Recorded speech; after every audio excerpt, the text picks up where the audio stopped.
Você gosta de mitologia? Se a resposta for não, não tem problema. Com essa série você vai gostar.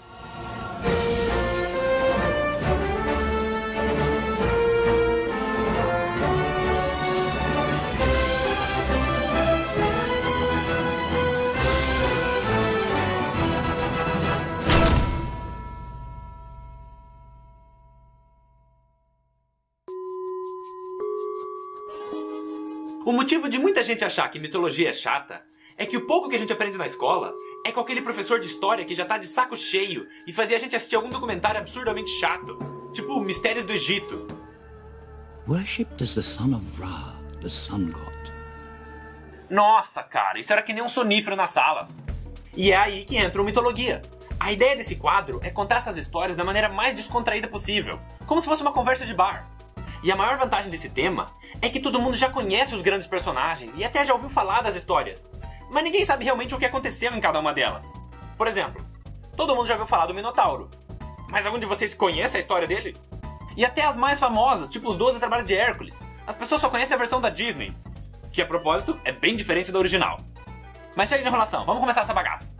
A primeira coisa que tem que ser dita é que uma mitologia nada mais é que um conjunto de lendas criadas por um povo durante muitas gerações. E elas eram usadas para explicar fenômenos que eles ainda não eram capazes de entender. Por exemplo, quando os povos nórdicos escutavam um trovão, eles diziam que era algum deus passando com sua carruagem pelos céus. E assim surgiu Thor, o deus do trovão. Tendo dito isso, a gente pode começar a falar da minha mitologia favorita, a grega. Os relatos escritos mais antigos que se tem documentados são os 2 poemas épicos de Homero, a Ilíada e a Odisseia, e um pouco depois a Teogonia, escrito por Hesíodo, onde ele fez a primeira árvore genealógica dos deuses. Lembrando que tudo isso é antes de Cristo. Mas antes que isso vire uma aula chata de história, vamos começar a falar dos primeiros deuses. Muita gente acha que o deus mais antigo é Zeus, porque ele é o rei do Olimpo e tem aquela barba branca. Mas não, tem muita coisa para trás de Zeus. A primeira divindade foi o Caos, o deus do vazio. Ele era o tudo e o nada. E como já era de se esperar, não demorou muito para ele ficar entediado. Então, literalmente do nada, ele criou Gaia, a deusa do planeta Terra. Ou melhor, ela é o planeta Terra. E quando o Caos viu que ele conseguia fazer isso, ele já se empolgou. Então, na sequência, ele gerou Tártaro, o deus do submundo, que futuramente vai ser o lugar para onde os mortos vão. E por último, o Caos gerou um par de gêmeos. Erebus, o deus da escuridão, e Nyx, a deusa da noite. E faz sentido que eles sejam gêmeos, porque convenhamos, um pra escuridão e um pra noite é bem redundante, né? Um só já cuidava do blackout. A partir daí, a gente começa a ver os netos do Caos. Nyx sozinha gerou 12 filhos, e dentre eles, os mais relevantes são Eris, a deusa da discórdia, que é uma personagem fundamental na história da Guerra de Troia, que eu ainda vou contar um dia, e também 2 gêmeos. Hypnos, o deus do sono, porque Hypnos é literalmente sono em grego, então a hipnose vem daí, e o irmão dele, Thanatos, o deus da morte. Então, mais uma vez, faz sentido que sejam gêmeos, porque a morte nada mais é que um sono que você não acorda mais. Mas voltando ao planeta Terra, Gaia sozinha dá luz a Urano, o deus do céu. E agora você deve estar pensando, pera aí, nós temos um planeta com esse nome. E você está correto, amiguinho, vai ganhar um biscoito no final da aula.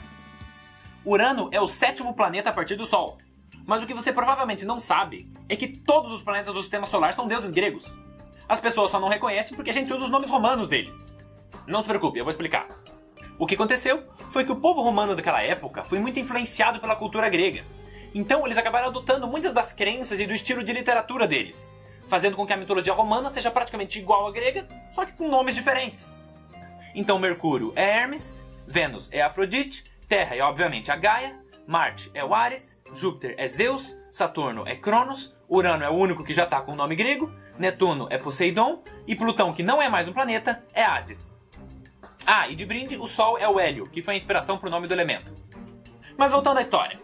Depois de Urano, Gaia gerou mais 2 filhos. Órias, o deus das montanhas, e Pontus, o deus do mar. Ou seja, ela estava fazendo um paisagismo nela mesma. A partir daí, os deuses começaram a parar de ter filhos assexuadamente e começaram a ter filhos incestuosamente. E isso é muito comum em todas as mitologias. Até se você parar para analisar a história da religião cristã. Da onde você acha que vieram os netos de Adão e Eva? Então Gaia copulou com Urano. O que mesmo sem a parte do incesto já é bem bizarro. Como é que o céu faz sexo com a terra, sabe? Eu queria entender a logística. Tipo... não sei.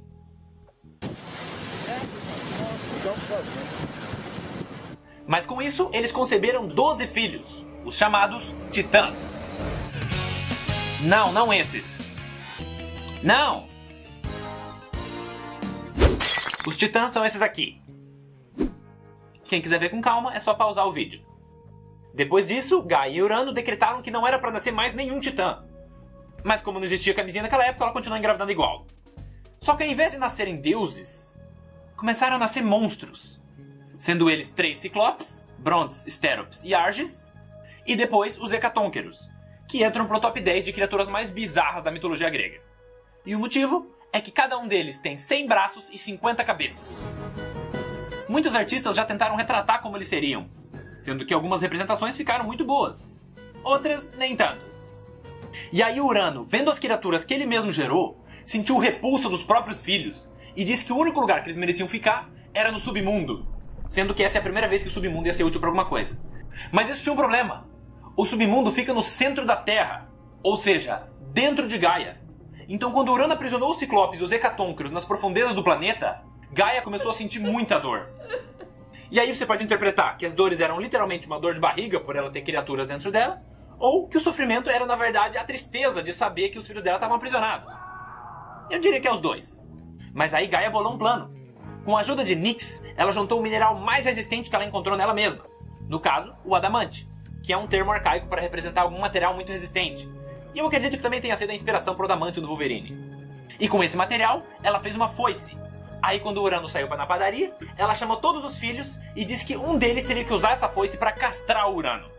Porque os deuses são imortais, isso era o máximo que ela podia fazer. E tinha que ser outro deus usando a foice, porque ela ia distrair o marido para que ele não percebesse o que ia acontecer. Mas quando os filhos dela ouviram esse plano, eles ficaram chocados e pularam fora. Menos um. O único que aceitou foi Cronos, o mais novo e mais rebelde dos Titãs. Aí a Gaia explicou melhor o plano. Ele era para ficar escondido, e na hora que o Urano viesse fazer sexo com ela, esse seria o momento que ele ia estar mais distraído. O que é verdade, nesse tipo de situação pode estar acontecendo até um terremoto no quintal e o homem não vai nem olhar pro lado. Mas o que eu realmente queria saber é como é que ela contou isso pro Cronos, o caçula dela. Porque deve ter sido a conversa mais constrangedora do mundo. Filho, pega essa foice e se esconde ali atrás do criado mudo. Aí quando teu pai vier me comer, você sai correndo e corta o pau dele, tá? Bem bonitinho, depois mamãe vai te dar um Kinder Ovo. Ou seja, a chance do Cronos ter um desenvolvimento psicológico sadio é 0.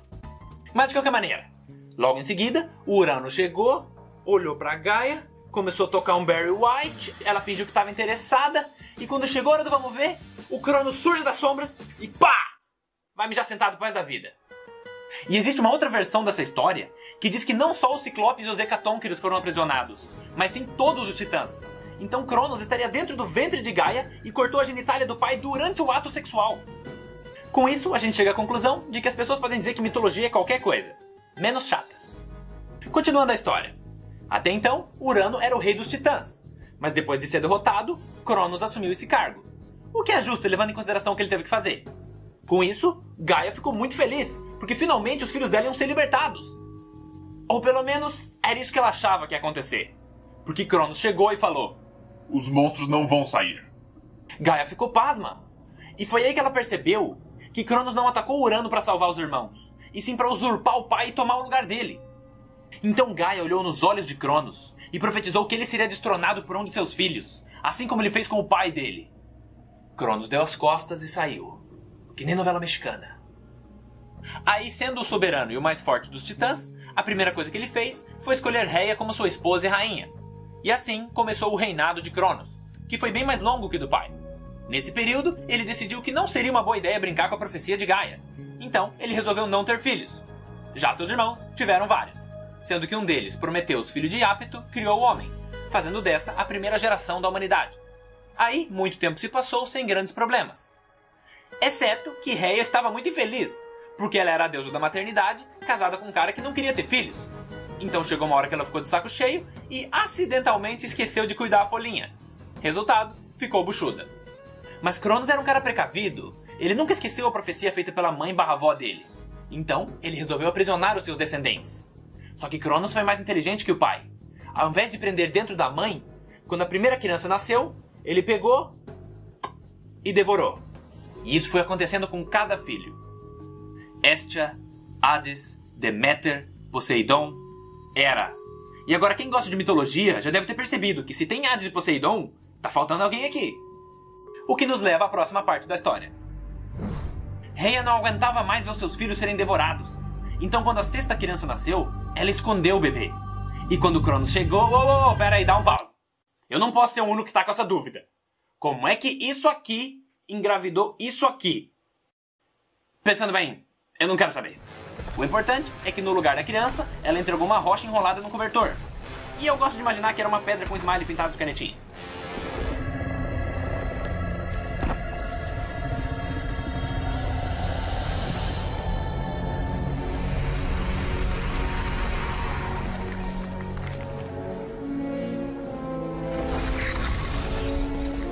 Aí, como já era a sexta vez que o Cronos estava fazendo isso, ele nem prestou atenção, ele só mandou pra dentro.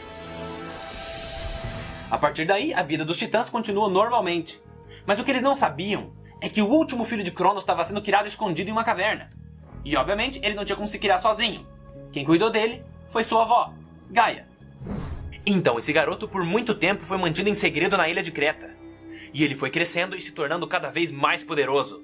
Até que depois de décadas de treino, ele sentiu que finalmente tinha chegado a hora de cumprir a sua missão.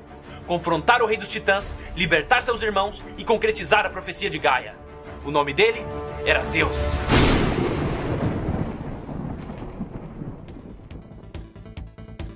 E aí pessoal, espero que vocês tenham gostado do vídeo.